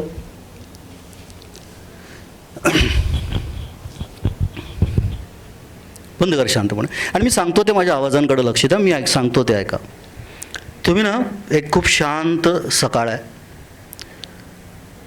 झुंजूमुंजू झालेलं आहे, थोडंसं हलकं पुहार किंवा पावसाचं असं वातावरण आहे. पाऊस नाही आहे मोठा पण थेंब तुषार उडत आहेत. खूप आल्हाददायक वातावरण आहे. तुमचं स्पाऊस तुमच्यासाठी कॉफी चहा घेऊन आलेली आहे. वाफाळलेला चहा, वाफाळलेली कॉफी तुम्ही पिताय. कॉफी पिऊन खूप छान वाटतं आहे. थोडीशी तरतरी आली आहे. वाटलं की चला थोडंसं बाहेर जाऊयात. तुम्ही घराच्या बाहेर आलात. घराच्या बाहेर आल्यावर तुम्ही त्या मोकळ्या हवेतने अजून थोडंसं वातावरणाची ती एक लहर अंगावर आलेली आहे आणि तुम्ही पुढं चाललात. तेवढ्यात तुम्ही बघितलं की समोर एक सायकलवाला येतो आहे आणि एक जोरात ट्रकवाल्याने त्याला धडक दिली. तो सायकलवाला रक्ताच्या थारोळ्यात पडला. तुम्हाला वाटलं जाऊन त्याला मदत करावी पण तुम्हाला वाटलं की राहू दे कोणतरी येईल. तुम्ही तिथून परत आलात. तुम्ही घरी परत आल्यावर आता मूड गेला आहे फिरण्याचा. तुम्ही पेपर उचललात आणि पेपरची पहिलीच बातमी होती की एका मुलीवर कोणीतरी अमानुष बलात्कार केला. तुम्ही तो पेपर रागाने फेकणार, तेवढ्यात तुम्ही तो पान पलटलं आणि शेवटच्या पानावर तुम्हाला दिसलं की भारतीय क्रिकेट टीम परत एकदा हारलेली आहे. तुम्ही तो पेपर खाली टाकणार, तेवढ्यात तुम्हाला एक छोटीशी बातमी दिसली की मणिपूरमधली कुठली तरी एक मुलगी आहे, कुठलंही साहित्य सामुग्री तिच्याकडे नसताना तिनं कुठल्या तरी एका स्पर्धेमध्ये गोल्ड मेडल मिळवलं. ठीक, डोळे उघडा. ज्या वेळेला ते आल्हाददायक सकाळ होती, चहा पित होता, त्यावेळेला कसं वाटत होतं? भारी वाटत होतं. ज्या वेळेला तो ॲक्सिडेंट झाला तेव्हा कसं वाटलं? भीती वाटली, पॅनिक झालो आपण सुटली, राईट. तुम्ही घरी आला आणि बघितलं की त्या छोट्याशा मुलीवर कोणीतरी अमानुष बलात्कार केला, ती बातमी वाचली, तेव्हा काय झालं? अस्वस्थ वाटलं, राग आला. आणि ज्या वेळेला ते वाटलं तुम्हाला की इंडियन क्रिकेट टीम हरली आहे, एवढे सगळे साहित्य मिळून सुद्धा जर साध्या एखाद्या छोट्याशा कंट्रीकडनं हरलेत, त्यावेळेला काय वाटलं? राग आला, होपलेसनेस आलं. आणि ज्या वेळेला वाटलं की ती छोटीशी मुलगी की जिला काहीही नसताना तिने गोल्ड मेडल मिळवलं, तेव्हा काय वाटलं? आनंद वाटला, आशादायक वाटलं. बघा, तुमच्या मनामध्ये आत्ता 5 भावना तयार झाल्या. तुमच्या मनामध्ये आनंद आला, राग आला, आशा आली, निराशा आली, होपलेसनेस आला. पण यातलं इथं काहीही घडलं. फक्त मी सांगितलं तुमच्या मनामध्ये, मी आत्ताच्या आत्ता उभ्या उभ्या 5 भावना तयार केल्या. आपण आत्ता अशा जगात आहोत माहितीची, सोशल मीडिया, जिथं आपल्याला खरं काहीच माहीत नाही. कॉक्रोच खरा का कमळ खरं का, हात खरं का, घड्याळ खरं, आपल्याला खरंच काय माहीत नाही. आपण आपलं पळतोच आहेत माहिती, जे कोण तर काय तर सांगतंय त्या गोष्टीला घेऊन आपण पळतोय. हे सगळंच आउट अँड इन आहे माहिती, इन अँड आउट काहीच नाही आहे. मला माझा आनंद म्हणजे काय ते माहीत नाही. आणि पॅरेंटिंगमध्ये त्याला त्याचं थिंकिंग मेकॅनिझम मला देता आलं तर that is the best parenting I could do. आणि त्या गोष्टीसाठी माझं शेअरिंग किंवा वेगवेगळ्या विषयांवर गप्पा व्हायला पाहिजे. तुमच्याकडे तरुण वयातली मुलं असतील तर त्यांच्याबरोबर बसा आणि डिअर जिंदगी पिक्चर बघा. बघितला कोणी डिअर जिंदगी? मुलाबरोबर बसून बघा किंवा मुलीबरोबर बसून बघा. पॅरेंटिंगवर मला नाही वाटत की सायकोलॉजिकल पॅरेंटिंगवर इतका सुंदर पिक्चर कधी झाला असेल भारत ह्याच्यामध्ये. ॲडोलसन्स नावाची सिरीज बघितली कोणी? ॲडोलसन्स 3च भाग आले होते त्याचे. पहिल्याच भागामध्ये त्या एका मुलाने त्याच्या वर्गातल्या मुलीचा मर्डर केला आणि त्याच्यावरती नेटफ्लिक्सला का कुठेतरी ती सिरीज आहे, जरूर मिळाली तर ती सिरियल बघा. की लिटरली पॅरेंटिंगमध्ये हे अमेरिकेमधलं वास्तव आहे का? त्याच्यात आपल्यापासून ते लांब आहे, पण ते आपल्यापासून फार लांब पण नाही आहे. थोडा बहुत ह्या गोष्टींपर्यंत आपण पोहोचतोय का, हे मेकॅनिझम स्ट्रॉंग करता येतं आहे का पॅरेंटिंगमध्ये, हे पाहणं खूप गरजेचं आहे. आणि सगळ्यात महत्त्वाचं ना की जसं मी मगाशी म्हणत होतो की we don't know the exact reality of anything. आपल्याला खरं कशाचंच काय माहीत नाही आहे. फक्त ते येणाऱ्या ह्याच्यावर म्हणजे आपण सगळेजण फुटबॉल खेळतात माहिती, आला की कर फॉरवर्ड, आला की कर फॉरवर्ड. 1-2 मिनटं कधीतरी ना इथून पुढे आज ह्या हॉलमध्ये बसले तेवढी मी ठरवलं माझ्यासाठी, मी कुठलाही मेसेज फॉरवर्ड करण्याआधी एकदा स्वतःला विचारतो की हा मेसेज वाचून मला काय वाटलं, राग आला का आनंद वाटला. मला आनंद वाटला असेल तरच मी माझ्या आनंद ज्यांना द्यायचा आहे त्यांनाच देतो, अदरवाईज मी ते मेसेज फॉरवर्ड करत नाही. स्वतःला हा प्रश्न आता इथून पुढच्या काळामध्ये विचारला गेला पाहिजे. सो आणि त्यासाठी एक खूप महत्त्वाची गोष्ट आहे तुमच्या मुलांबरोबर तुम्ही करायला पाहिजे, दॅट इज कम्युनिकेशन, संवाद. कम्युनिकेशनमध्ये तुम्ही बघाल ना, कम्युनिकेशनच्या ना 4 लेवल आहेत. पहिली लेवल काय माहिती, व्हॉट यू इंटेंड टू से, तुम्हाला काय म्हणायचं आहे. एक छोटा मुलगा आहे, ठीक, तो असं कट्ट्याच्या ह्या कडेला उभा आहे आणि तुम्हाला त्याला सांगायचं आहे की बाबा तिथून लांब सरक पडशील. त्याला कसं सांगतं? गाढवा कळतं की नाही पडशील की. थोडासा रागाने सांगू आपण, ते अक्कल नाही का तुला, पडशील की. ते पोरगं 4-5 वर्षाचं आहे, 2री-3रीतला आहे, लेच पाळणी. गाढवा कळते नाही. बरं, तुमचं इंटेन्शन काय त्याला सांगण्याचं? पडशील. पण सांगितलं काय? गाढवा पळतो की नाही.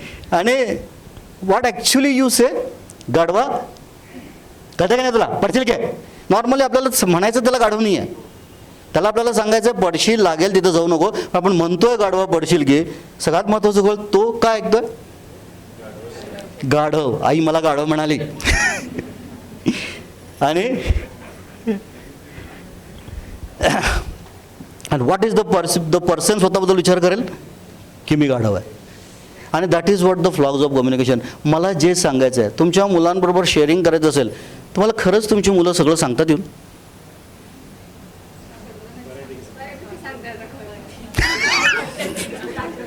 आई किती कॉशियस होती बघा, सांगतात खरं किती आणि खोटं किती माहीत नाही, फिल्टर करून आलं. कधी कधी ना it is quite natural communication बंद होऊ शकतं. सगळ्यांचेच होतील असं माझं म्हणणं नाही आहे, but it is quite natural की कम्युनिकेशन बंद होऊ शकतं. कधी कधी हे शेअरिंग मुलांकडनं बंद थांबवू शकतं. त्यावेळेला ना आमच्या घरी ना मला एक सबमर्सिबल ती ट्यूबवेल होती, जे ते मोटर होती ती खाली टाकायची, आणि त्यामधनं ना कधी कधी 3-4 दिवस ते नाही वापरलं की पाणीच नाही यायचं. मग काय करायचो आपण, आठवत आहे, वरनं पाणी ओतायचं, त्याला सायपन म्हणायचं. वरनं पाणी ओतलं की ते आतलं पाणी बरोबर लेवलला यायचं आणि बाहेर यायचं. मुलं ज्यावेळेला शेअरिंग बंद करतील की नाही, तुम्ही शेअरिंग चालू करा. तुम्ही त्यांना सांगायला सुरुवात करा की आज माझ्याबरोबर काय काय झालं. ते माकडाची गोष्ट माहिती ना, टोपी काढून टाकली की माकड पण टोपी काढून टाकतं. ॲटोमॅटिक रिव्हर्स व्हायला सुरुवात होतं. कम्युनिकेशनमध्ये शेअरिंग करत असताना आणि शक्यतो ते शब्द वापरा जे तुम्हाला त्याला सांगायचे आहेत. थोडंसं पोरं जशी जशी तुमची मोठी होत जातील की नाही, तसं तसं तुमचं शब्दांचं selection, I am not saying की तुम्ही घाबरा किंवा तुम्ही त्याला हे करा, पण त्याला रिस्पेक्ट करा. तुम्ही त्याला रिस्पेक्ट करायला लागा तर गोष्टी ऑटोमॅटिक ऑन प्लेस येऊ शकतात. आणि हे अवघड आहे, प्रत्येक वेळेला काय असतं असं, हे खूप टेक्निकल होईल का, खूप असं हे होईल का, पण शब्द तरी ॲटलिस्ट नीट ठेवता येतील का. टोन भले नाही बदलता आला, पण शब्दांचा नीट लक्ष देता येईल का, याचा विचार नक्की व्हायला हवा. That is something we need to do. आणि त्यासाठी मला असं वाटतं की पॅरेंटिंगमध्ये सगळ्यात महत्त्वाचं आहे दॅट इज KYC. KYC ऐकलं आहे कधी?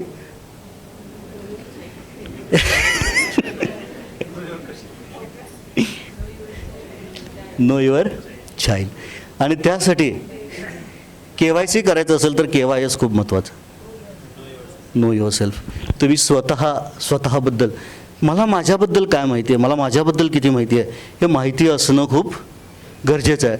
आणि तुम्हाला तुमच्याबद्दल माहिती करायची असेल तर स्वतःची ना एक स्वतः विचार करून बघा. एक बेसिक ज्याला आपण इन्व्हेंटरी म्हणतो स्वतःची, आपण तयार केली पाहिजे. मी ना जस्ट एक तुम्हाला एक असेसमेंट आहे, मी ह्याची तुम्हाला PDF पाठवेन, that will come to you. इथं ना मी 10 पॅरामीटर्स दिलेत तुमच्या. मी 1, 2 किंवा 3 मुलं असतील कोणाला तर सगळ्यांचं वेगळं वेगळं करावं म्हणून आहे. मला काय म्हणायचं आहे की 1 ते 10 या स्केलवर तुम्ही तुमच्या मुलाला दिलेल्या ह्या गोष्टीवर तुम्ही स्वतःला किती रेट कराल ते लिहा. ठीक, म्हणजे न्यूट्रियस फूड माझ्या मुलाच्या पोटात जात आहे का, अव्वल तर इथून सुरुवात आहे, जात आहे का. जात आहे तर त्याला मी किती जबाबदार आहे किंवा मी जबाबदार आहे की नाही आहे.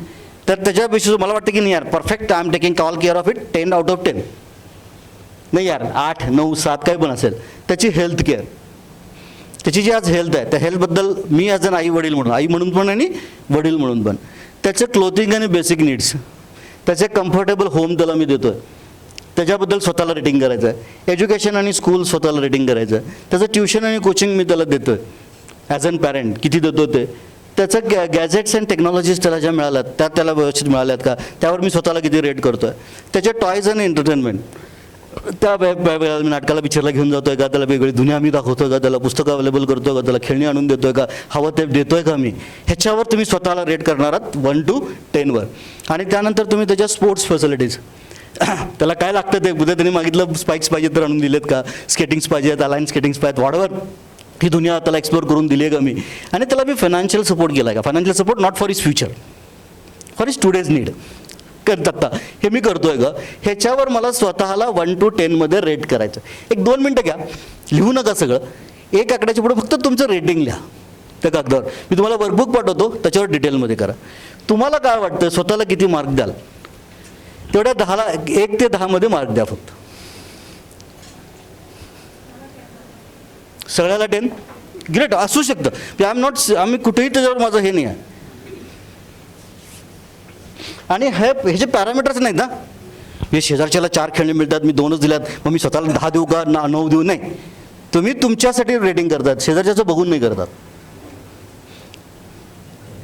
आणि हे थोडं बहुत सापेक्ष असणार, या खूप असा परफेक्ट आसपास असणार नाही आहे. घरी गेल्यावर शांत, मी तुम्हाला हे वर्कबुक मिळेल त्याच्यामध्ये शांतपणे विचार करून याच्यावर परत काम करा.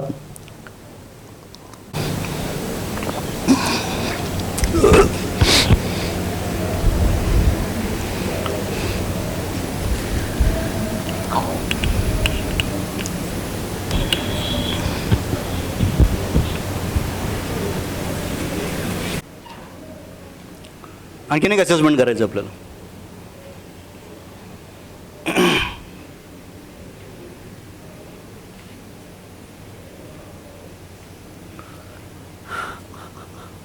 मी तुम्हाला घे देतो. अगेन पॅरामीटर बदललेत, जजिंग पॅटर्न तोच असेल. पहिला पॅरामीटर आहे आय लिसन विदाउट जजिंग. मी माझ्या मुलाला कुठलंही जज न करता ऐकतो. 1 ते 10 मध्ये तुम्ही किती मार्क द्याल स्वतःला? 1 द्याल, 5 द्याल, 8 द्याल, 10 द्याल. I spend quality 1-to-1 time. Quality time म्हणजे आई ऐक ना, तुझ्याबरोबर 1 तास झाला, quality time. I spend quality 1-on-1 time. I understand my child's emotion. तो पटकन चिडतो, पटकन रडतो, तो हात आपटतो, अदळअपट करतो, त्याला त्याच्या भावना व्यक्त करता येतात, व्यक्त करता येत नाहीत, हे सगळं मला समजतं. I appreciate efforts more than results. मी त्याच्या प्रयत्नांचं कौतुक करते, त्याच्या रिझल्टपेक्षा करतो. My child feel safe sharing secrets with me. मी एक मेकॅनिझम केलं आहे जिथं त्यांनी काहीतरी चूक जरी केली तरी तो मला सांगू शकतो. आणि ह्याच्यामध्ये किती जणांची मुलं, even I am also in the party to it. पहिली सिगरेट पिल्यावर येऊन सांगतील की मी सिगरेट पिली म्हणून. हसायला पाहिलं का नसायला पाहिला मुद्दा नंतरचा आहे, पण या स्टेज पण आहोत की नाही आहोत, आयडिओलॉजिकल वर्ल्डच्या आसपास होतं आपण, पण आहे की नाही ह्याचा विचार फक्त. I allow age appropriate decision making. त्याच्या एजनुसार त्याने डिसिजन घेताचं मेकॅनिझम त्याला दिलं आहे का? 4थीचा मुलगा होमवर्क करताना मी तयारी करून देते का? सगळ्यात भारीच त्याचं वर्कशीट दिसलंच पाहिजे शाळेमध्ये, मग तू राहतेच मीच करून देते असं मी करते का? That is something I called as an age appropriate decision making. I teach value by my own example. मी कुठलेही व्हॅल्यू शिकवताना स्वतः काहीतरी डेमॉन्स्ट्रेट करून दाखवतो का, दाखवते का? I express love through words and actions. मी त्याच्यावरचं माझं प्रेम माझ्या वर्ड्स आणि ॲक्शनमधनं त्याला त्याच्यापर्यंत पोचवते का? I avoid comparing my child with others. मी माझ्या मुलाचं दुसऱ्यांबरोबरचं कम्पॅरिझन करतो नाही करत. I know my child's dreams and fear. मला माझ्या मुलाची स्वप्न आणि भीती दोन्ही माहिती आहे का? तर फक्त एक काम करा, पहिल्या 10ची बेरीज करा, दुसऱ्या 10ची बेरीज करा. कुठली बेरीज जास्त आहे आणि कुठली बेरीज कमी आहे बघा. पहिली जास्त आहे, दुसरी कमी आहे. आणि खरं सांगू, पहिलं तर रिसोर्सेस आहेत आणि हे पॅरेंटिंग आहे. आपल्याला ह्या गोष्टी फक्त आणि पर्पजफुली करायच्यात. म्हणजे दिस इज व्हॉट जर्नी. या जर्नीमध्ये जेवढ्या गोष्टीवर आपल्याला काम करता येईल तेवढ्या गोष्टीवर आपण समजा काम करू शकलो. आणि ह्याचं असेसमेंट पिरियडिकली करा. मी वर्कबुक का तयार करून देतो आहे तुम्हाला, तर आज नाही 1-6 महिन्यांनी परत एकदा बघा काय केलं का. त्यावेळेला इन्सिडेन्सेस आठवा. कदाचित 1-2 इन्सिडेन्सेस तुम्हाला असे प्रॉमिनंट आठवतील की हा यार दिस इज व्हॉट द चेंज. आणि त्याचा बदल मग तुम्हाला काहीतरी गोष्टी लिहिल्याशिवाय त्यातला बदल कळत नाही. आपण हे सगळं तुम्ही करत नाही असं माझा कुठलाही तुमच्यावरचा आरोप नाही आहे. किंवा तुम्ही जर समजा यातलं काहीही करत नसला असता की नाही, तुम्ही आता या हॉलमध्ये नसला असता. तुम्ही सगळेजण या हॉलमध्ये आहात म्हणून त्यातल्या बऱ्याचशा गोष्टी तुम्ही करता आणि त्याचा इम्पॉर्टन्स तुम्हाला माहिती आहे म्हणून तुम्ही इथं आलात. I am just putting the out on a paper की this is what the requirement, this is what the need, this is what we have to do. हे जे बदलत्या काळामध्ये वस्तू देऊन गोष्टी बदलणार नाही आहेत. तुम्हाला ना पुस्तकं वाचायची सवय असेल तर एक पुस्तक, छान पुस्तक मी तुम्हाला रेकमेंड करतो. क्लेन ब्लँचर्डचं पुस्तक आहे वेल डन पॅरेंटिंग. WHALE वेल डन DONE वेल डन पॅरेंटिंग. व्हेलला शिकवतात ना, व्हेल मॅमलला, ते जे काही ट्रेनिंग तुम्ही बघितलं ना व्हेलचे शो असतात, हाऊ दे ट्रेन व्हेल, त्याच्यावर त्या ब्लेन ब्लँचर्डनी वेल डन पॅरेंटिंग लिहिलं. त्याचं काय म्हणणं आहे माहिती आहे, carrot and stick is an old phenomenon. आताचा फिनॉमिनन आहे रिवॉर्ड अँड इग्नोर. तुमच्या मुलांनी कुठली कधी चांगली गोष्ट केली तर रिवॉर्ड करा आणि चुकीची गोष्ट केली तर इग्नोर करा. आजकालच्या मुलांना इग्नोर केलेलं चालत नाही माहिती. तुमचं काम ऑटोमॅटिक होतं पुढच्या हे लक्ष देत नाही यार आपल्याकडं करायला पाहिजे काय तर, आणि थिंग्स गेट ऑटोमॅटिकली चेंज. आणि क्लेन ब्लँचर्ड इतकं छान सांगितलं माहिती ते. त्यानंतर आणखीन एक, तुमची मुलं अगदी 5वी 7वी 8वीपर्यंतची पेक्षा कमी असतील तर तुम्ही जरूर एक पुस्तक वाचा. स्यू बीवर नावाची लेखिका आहे, तिचं पुस्तक आहे happy kid happy you. SUE Sue Beever BWER. Sue Beever नावाची लेखिका आहे, तिचं पुस्तक आहे हॅपी किड हॅपी यू. मला वाटतं वेल डन पॅरेंटिंग मराठीत पण अवेलेबल आहे, बट हॅपी यू हॅपी किड मराठीत आहे की नाही आय एम डाऊटफुल. पण ते पुस्तक इंग्लिश सोपं आहे, ते खूप ॲक्शन म्हणजे त्याच्यामध्ये ना कृती दिल्यात की काय काय करायच्या. न्यूरो लिंग्विस्टिक प्रोग्रामिंगवर बेस ते पुस्तक आहे, त्यामुळे ते कळायला खूप सोपं पुस्तक आहे. CUBवरचं हॅपी किड हॅपी यू. आणि क्लेन बेंचर्डचं आणखीन थोडंसं फिलॉसॉफी, थोडंसं आणखीन माइंड रिलेटेड वाचायचं असेल तर एक माइंडसेट म्हणून पुस्तक आहे. आइन्स्टाईन प्रॅक्टिशिया तिचं नाव आहे. तिचं पुस्तक आहे माइंडसेट म्हणून. आणि त्या माइंडसेटमध्ये एक पॅरेंटिंगवर एक पूर्ण एक चॅप्टर तिनं लिहिला. That's a beautiful chapter she has written on that. Sorry, Carol ड्वेकचं पुस्तक आहे, नॉट आयन्शियन बॅक्टेरिया. कॅरल ड्वेकचं पुस्तक आहे माइंडसेट. ही 3 पुस्तकं तुम्हाला जर समजा if you are interested in reading books, ही 3 पुस्तकं जरूर तुम्ही वाचा. ते पॅट्रिशिया आइन्स्टाईन नाही, हे लिहून घ्या, कॅरल ड्वेक आहे ती. माइंडसेटची लेखिका कॅरल ड्वेक आहे. ठीक. So the part 1 is quantitative parenting and part 2 is qualitative parenting. आणि हे क्वालिटी पॅरेंटिंग जर करायचं असेल तर तुमच्या मुलांच्या काही गोष्टी तुम्हाला माहिती असल्या पाहिजेत. आणि त्यातल्या काही गोष्टी काय तर तुमच्या मुलाचा IQ तुम्हाला माहिती असेल, त्याचा इमोशनल क्वेश्चन तुम्हाला माहिती असलं पाहिजे, त्याचा ॲडव्हर्सिटी क्वेश्चन तुम्हाला माहिती असलं पाहिजे, त्याचं क्रिएटिव्हिटी क्वेश्चन तुम्हाला माहिती असलं पाहिजे. तुमच्या मुलाच्या लर्निंग स्टाईल, तो ऐकून शिकतो, बघून शिकतो का लिहून शिकतो हे तुम्हाला माहिती असलं पाहिजे. त्याचबरोबर त्याच्या ॲक्वायरिंग स्टाईल, काही लोकांना ना काही मुलांना प्रत्येक गोष्ट समजून सांगावी लागते, काही मुलांना ती अजिबात चालत नाही समजून सांगितलेलं, त्यांना ते स्वतः करायचं असतं.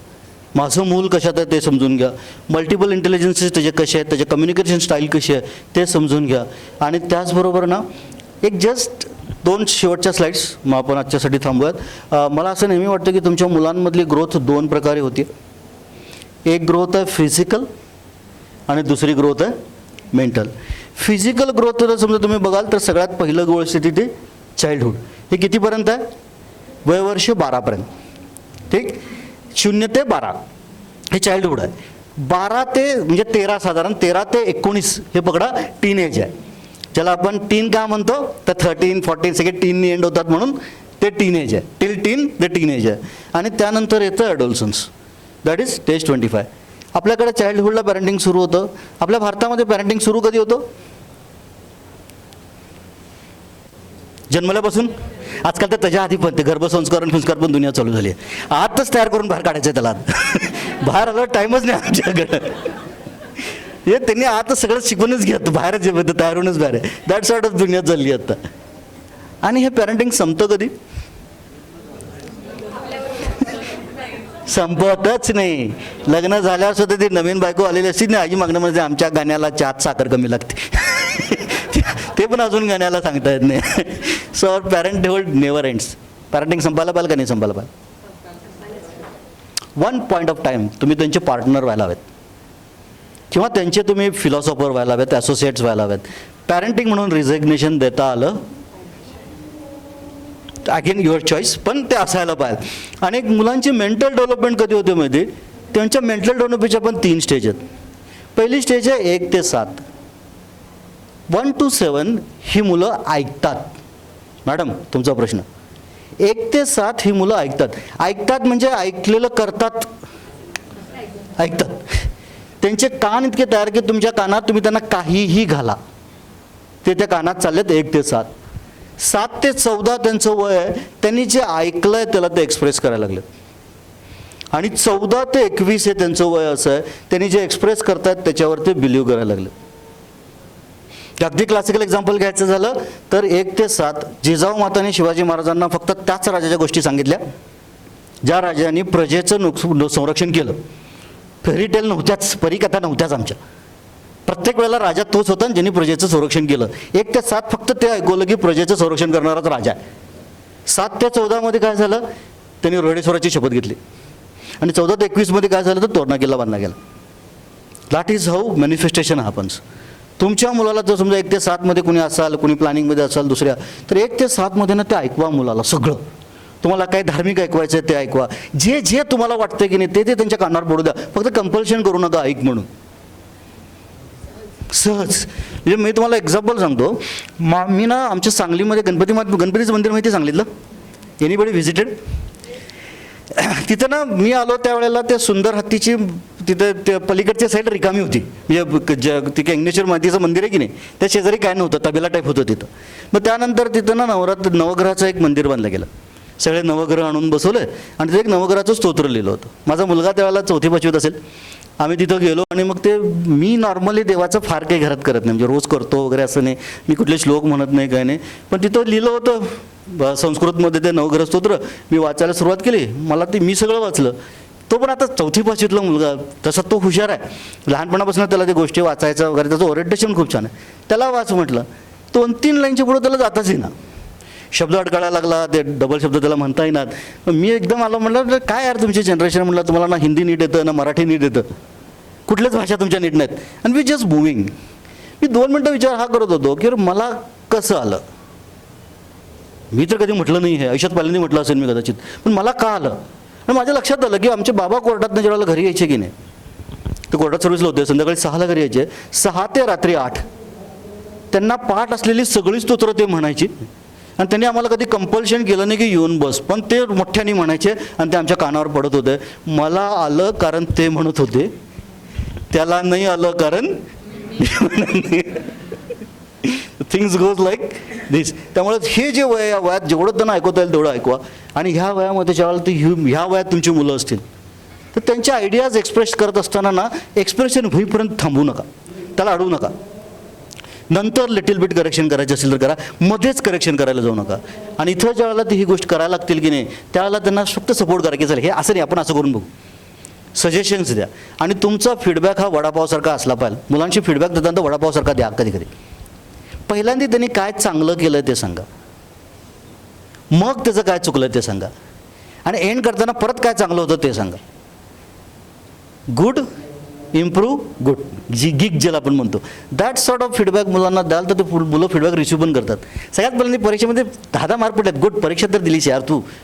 अभ्यास न जाता आमच्या वर्गातले 2 मित्र घरीच निघून जायचे, परीक्षेला जायचे नाहीत. तू दिलं एवढं तर भारी आहे, आता पुढं so move ahead with. So काही चांगलं आणि त्यानंतर आपल्याला कसं सांगता येतं ते बघा. आणि सगळ्यात महत्त्वाचं, दिस इज द लास्ट थिंग, माझ्याकडनं तारीख जर तिथं चुकली, तुम्हाला मी एक वर्कबुक देईन, एक कुठल्याही घरातलं एक पेज घ्या, आडवं पेज घ्या, त्याचे 3 भाग करा, 3 कॉलम करा, म्हणजे तोडू नका, 3 कॉलम करा. पहिल्या कॉलममध्ये लिहा आजची तारीख टाका, तुमच्या मुलाचं नाव, वय, height, weight, standard, appearance, marks, strong subject, weak subject, sports he plays, music, drawing, drama, hobbies, about his behaviour. मुलं टीनेजमध्ये आले असतील तर त्यांचं फायनान्स वगैरे कुठले पॅरामीटर्स तुम्हाला हे लागून नसतील ॲड करायचे असतील तर करा. त्यानंतर शेवटच्या कॉलममध्ये आजपासून 5 वर्षाची तारीख लिहा आणि 5 वर्षानंतर तुम्हाला तुमच्या मुलामध्ये या सगळ्या पॅरामीटरमध्ये काय बदल हवेत ते लिहा. आज माझ्या मुलाची हाईट कमी, मला हाईट वाढवून पाहिजे. एज वगैरे तुम्ही काय फारसं करू शकत नाही, ते 5 वर्षांनी 5 वर्षाचं होणार आहे. सो त्याला टार्गेट घेऊ नका. सो 5 वर्षांनी तुम्हाला त्याचं ॲपियरन्स काय वाटतं आहे, त्याचे मार्क्स काय वाटतं आहे, त्याच्या स्ट्रॉंग सब्जेक्टबद्दल काय वाटतं आहे, त्याच्या फायनान्सबद्दल काय वाटतं, व्हॉट एव्हर पॅरामीटर्स तुम्हाला ते इम्प्रूव्ह करायचे वाटतात ते त्याचं जे काय ते 3ऱ्या कॉलममध्ये लिहा. हा जो रिकामामधला कॉलम आहे की नाही त्यात शांतपणे बसून लिहा. त्यासाठी तुम्ही काय करणार, ह्या पुढच्या 5 वर्षात मी काय काय करणार आहे हे त्याच्यामधले बदल पाहण्यासाठी. आणि हे वर्कबुक तुम्हाला येतं, तर वर्कबुकमध्ये ॲक्टिव्हिटी असेल त्याचा फोटो काढून घ्या, कारण हे वर्कबुकमध्ये मी टाकायचं विसरलो. आणि ॲक्टिव्हिटी आज सगळेजण मिळून घरी जाऊन करा. आणि दॅट इज व्हॉट ज्याला आपण म्हणू की नाही, the things would rotate, things would start for your parenting journey.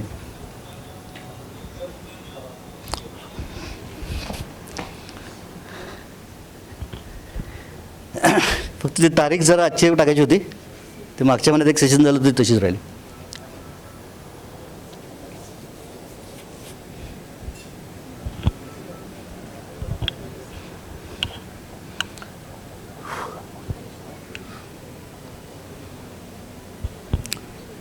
Thank you.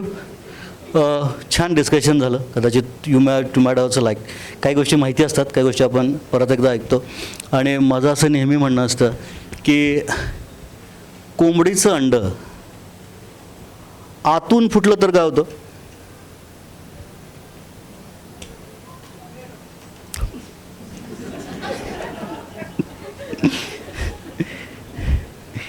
झालं सगळ्यांचं झालं.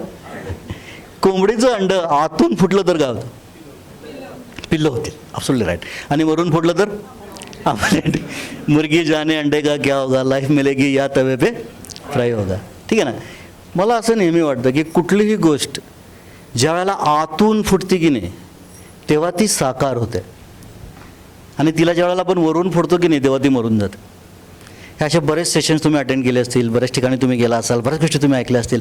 पण लहानपणापासून आत्तापर्यंत आपण बदललो नाही, आपली पोरं काय बदलणार आहेत आपल्याकडनं, अशा कुठल्या तरी भावनेमध्ये आपण असू शकतो. कारण सगळंच वर्ण आलं आहे माहिती, आणि ते सगळंच आत जाऊन मेलं आहे.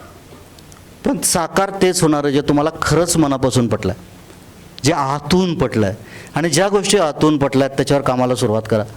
द थिंग्स वर्ल्ड खूप छान आहे, मुलं खूप छान आहेत, and we are real in blessed world. आपल्या भारतासारख्या एका देशामध्ये आपण आहोत जिथं 12 तासाचा दिवस आहे, 12 तासाची रात्र आहे, वर्षामध्ये 3 ऋतू आहेत, वेगवेगळे सण आहेत, atmospheric the one of the best country in the world म्हणू. ते झाले 6 महिने बर्फात आणि 6 महिने सूर्य बघायला मिळत नाही कोणाला. तर आपल्याला तसलं काय नाही, रोज सकाळी दिसतंच ते. सगळ्या भारी जगात आपण आहोत. भारत का आपण सोन्याच्या भूमी म्हणतो ते फक्त मटेरियलिस्टिक नाही, नॅचरलिस्टिकली सुद्धा आपण खूप बेस्ट आहोत. आणि वन ऑफ द बेस्ट ठिकाणी आणि त्या वातावरणामध्ये ज्याच्यामध्ये पिढी आहे, संस्कार आहेत, त्या सगळ्यामध्ये आपण आपले पुढची पिढी घडवतो आहे. आणि त्या संस्कारातून चुकीचं काहीच होणार नाही, सगळंच चांगलं होणार आहे. फक्त होताना जी हँड होल्डिंगची गरज आहे तेवढी फक्त करत राहा, आणि जे आतून पटलं आहे त्याच्यावर काम करत राहा. Thank you very much. नमस्कार. जबरदस्त सेशन घेतलं आहे आणि अगदी एंगेजिंग ठेवून घेतलेलं आहे. एकदा कोल्हापुरी स्टाईलमध्ये सरांसाठी जोरदार टाळ्या. Thank you sir, thank you very much.